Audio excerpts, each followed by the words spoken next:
I don't know all that much about pop groups, but in my tiny mind, we're a pop group worth investing in. Yeah. Do you think that could be an advertising slogan for the new album? A pop group worth investing in.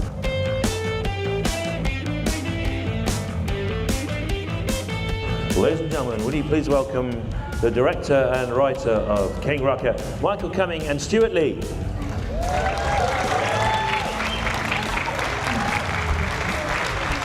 Thank you very much. Thank you very much too. We're about to see the film King Rocker, which I sort of wrote and presented and Michael directed. Michael's work you will know from Toast of London and loads of brilliant comedy. Oh, also, he's filming this now for another film.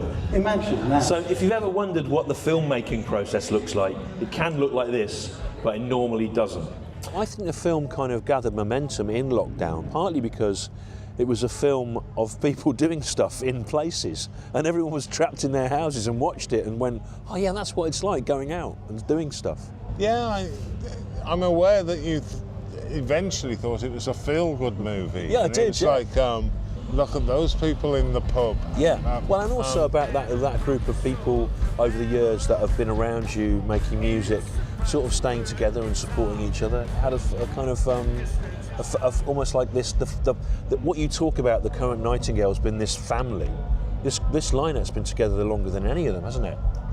Oh yes, yeah. Like at the moment, I'm the longest serving member, then Fliss, then Andy, and next year Jim becomes the definitive lineup. Officially the longest serving Nightingales. Is that an interesting thing to happen at this stage?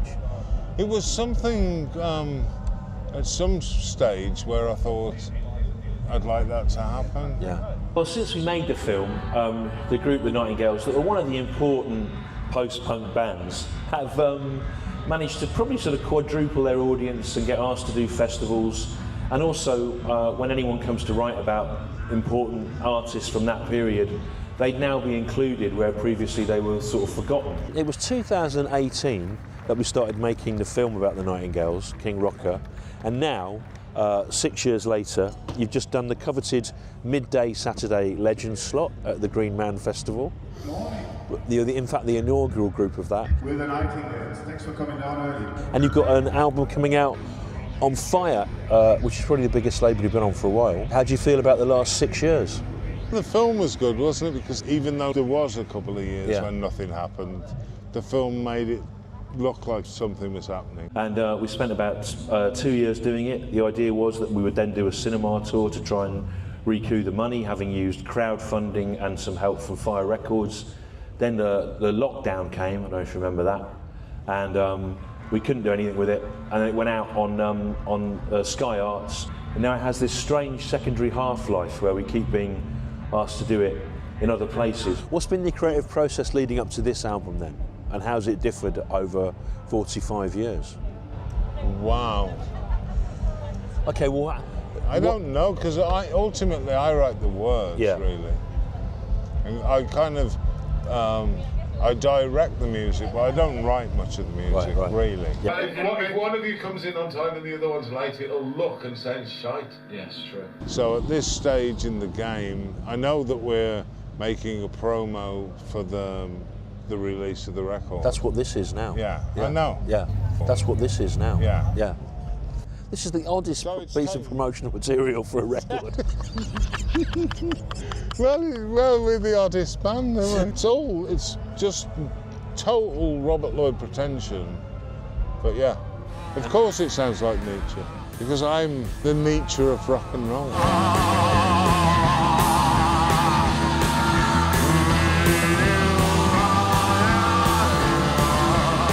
But it's not yet recorded, so you've just sent me a right curveball there, haven't you? Okay, well then what do you imagine, what do you imagine it will be then, this album that we're now talking about, which now exists? I would imagine it's going to be the best record we've ever made, and that people should pre-order it from the Fire website now. What, in what format? I'm sure there'll be a really nice limited edition vinyl with a download with code. Some kind of tacky But I know, well, you've always had good merchandise. I noticed on stage this morning you were actually playing a Nightingales limited edition kazoo. Yeah. The branded kazoo. Yeah. We have them made in America. Is America the best kazoo place? Of course it is. Right. Okay. Is that? Well, you've been using kazoos for a long time, so you'd know. Yeah, you have to go stateside. Really? The other thing that the film's about, as well as that band, is an obscure piece of public sculpture from Birmingham, a statue of King Kong. And because the film created a new interest in that statue, which was lost, when the Commonwealth Games happened in Birmingham, the statue was recast and made again and put out there. But rather brilliantly, it's since been lost again for a second time and broken down into pieces by a Telford scrapyard and sold for scrap. And I tried to contact them to find who they'd sold it to, and they didn't even know. So there's probably a second film that we could make about the tragedy of raising the profile of a piece of art and then it being lost for a second time all over again. But that hasn't happened to the Nightingales, and you can see them tomorrow at midday, and I would go to that if you're remotely interested after the film, because as you can see, Rob, the singer, doesn't look after himself, and you know, within a few months you may be able to say, well, we saw them before tragedy struck. So, it's... But you're always a smouldering geezer. Recall him as a fact you're lying. But a well-known doctor is informing.